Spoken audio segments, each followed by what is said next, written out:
Greetings, Pam. Here's a critique for your first two projects. I like this photograph. I think this one works out quite a bit. I like the semi-sharpness of the CAD here, and I like how we have a narrow depth of field, and this one's fuzzy. I got a little toy there, a little distracted by the stuff out in the upper right-hand corner. Not too bad, though. So I think structurally the photograph's interesting, technically well executed. Not sure how it pushes me towards art, but I do think it's an interesting photograph. And I think I like it in black and white a little bit better. Simplifies things. I can focus on the cat, particularly the one in the foreground. This image I think is intriguing. I wish the light were better, and I'm assuming this is a flash, low light with flash. Yeah, so, and it almost looks 50s-ish. I like the skirt here. And then you get the newfangled duster. And the little fish thing's kind of curious, thing.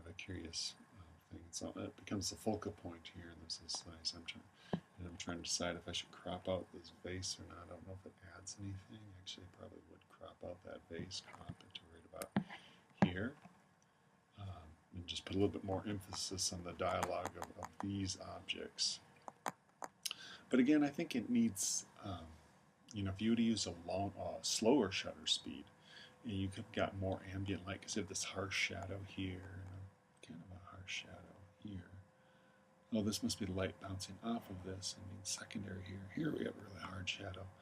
And we could try to avoid that a little bit if we would have had a longer shutter speed to let more ambient light in. Though I'm not sure how successful that would be.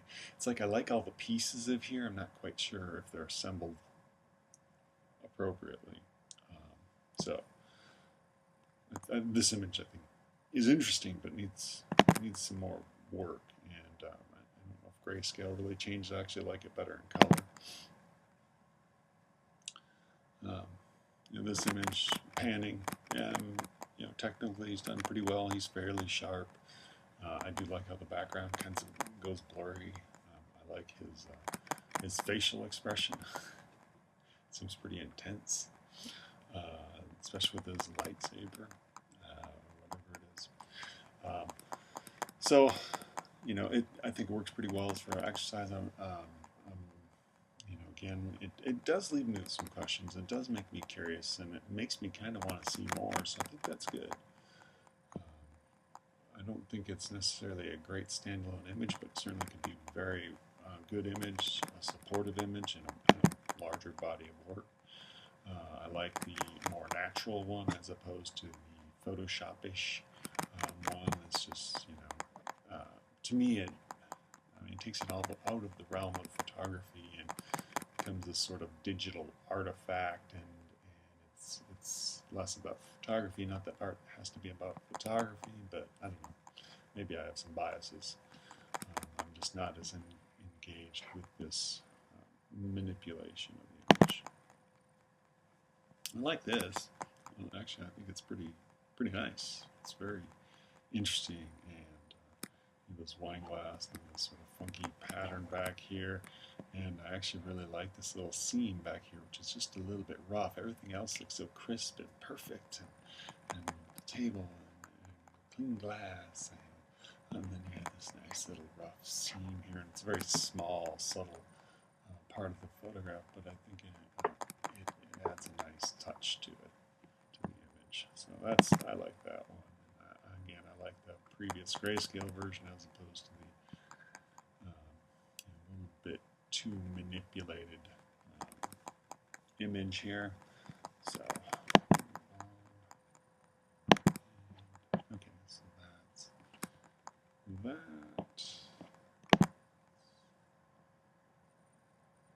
Okay. All right, so that was your second project, I believe, and then we'll move on to the first project. Aperture.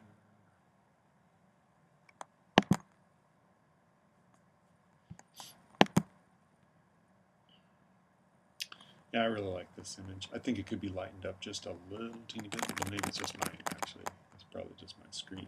It's a little bit dark. I tend to keep my screen dark.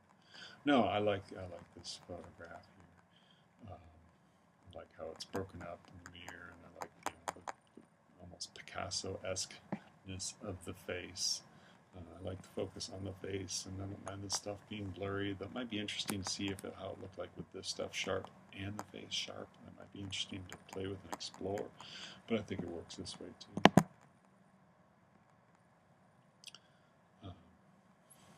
This almost seems a little creepy. It's like you're lying on the floor. I'm interested. These are a little bit blurry, or they look blurry here. So maybe it's a slow shutter speed.